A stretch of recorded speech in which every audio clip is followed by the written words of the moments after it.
overtly Jewish. This is a pro-Palestinian march. I'm not accusing you of anything, but I'm worried about the reaction to it now. Welcome to 1930s Germany. Sorry, I meant 2024 London, where you cannot make this stuff up.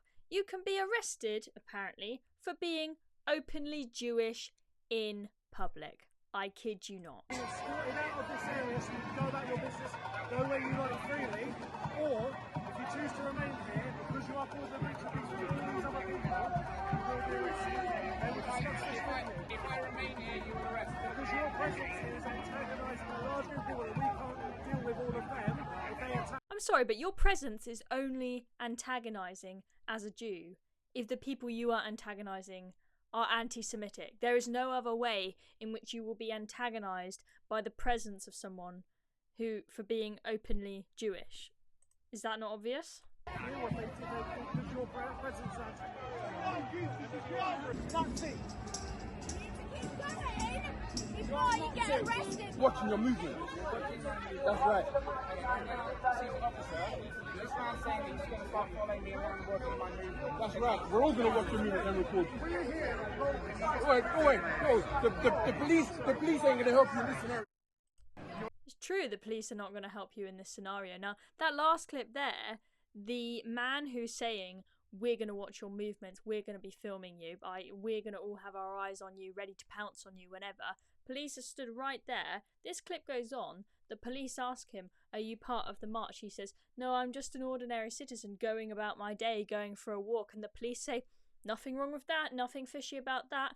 You're in the right. We will leave you be, sir, to go and harass this Jewish man. I mean, it's absolutely unbelievable. And then let's take a look at this other exchange between Gideon Falter, the man in question here, who is the chief executive of the campaign for anti-Semitism. Just have a look at this other. If I take this off and turn this around, will you let me cross the road? No, sir, because I don't have any confidence you won't put them back on. Well, what if I do and I keep them on? No, because I don't have to follow you and all this sort of stuff.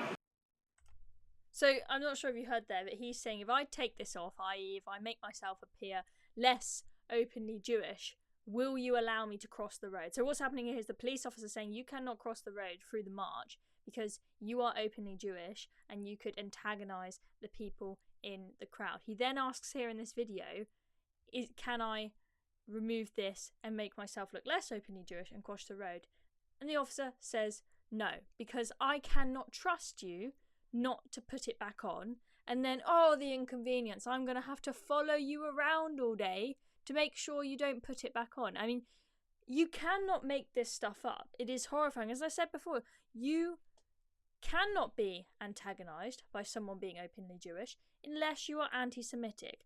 Can the police not see that clearly the people at fault here are the ones who are anti-Semitic? The Met Police have really shown their true colours this past weekend in London. I've seen some pretty poor policing from them before, but I have to say, I think this is the worst I have seen. And this follows an ongoing trend where the police, rather than going after the people who are in the wrong, will go after the group with the lowest numbers, the group that is easiest to control. So you've got a huge mob of pro-Palestinian protesters versus one Jewish man. Even if the people in the protest who potentially get antagonised are in the wrong, it's a bigger crowd. They have safety in numbers, no matter how horrendous what they say and what they do may be.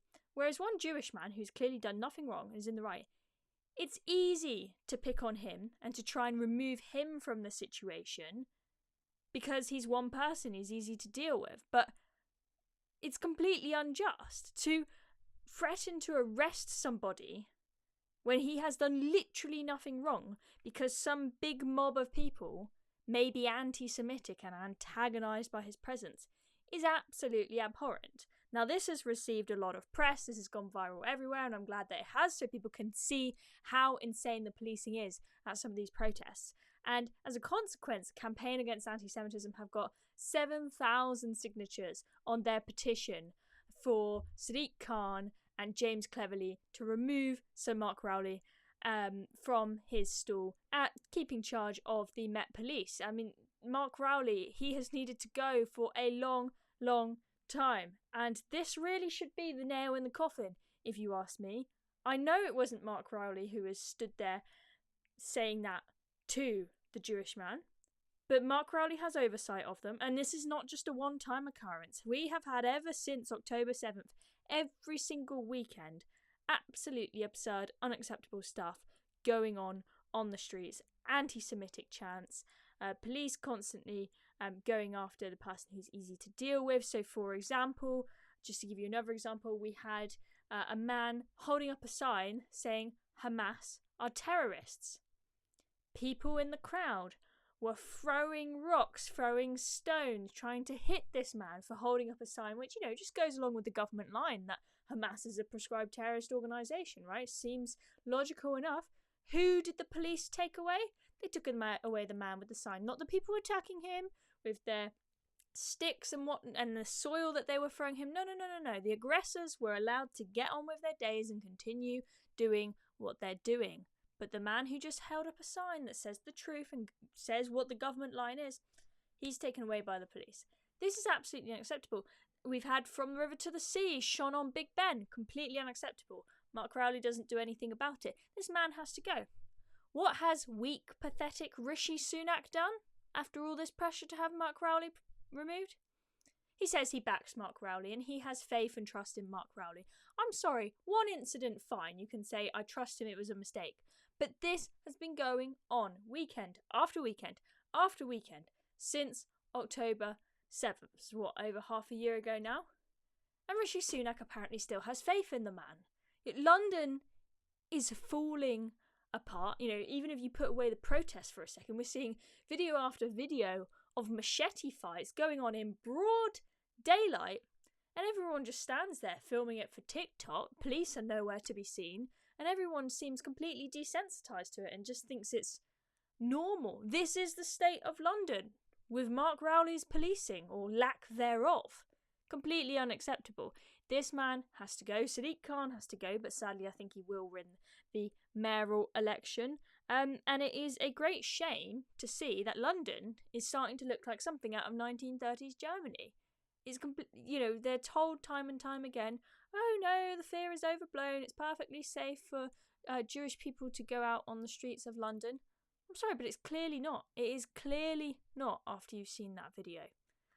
Absolutely horrifying. And on that sober note, I will end this video. Thank you everybody for watching. I'm Chloe Dobbs. Make sure you are subscribed to the Reason YouTube channel. Thank you so much everyone for getting us to 100,000 subscribers. We are super excited to have so many of you tuning in and watching our videos. Clearly shows that we are not the only ones speaking the voice of reason and speaking some common sense, and somebody agrees with us, which is hopeful. So keep on listening to the videos, keep on commenting, tell us what you think.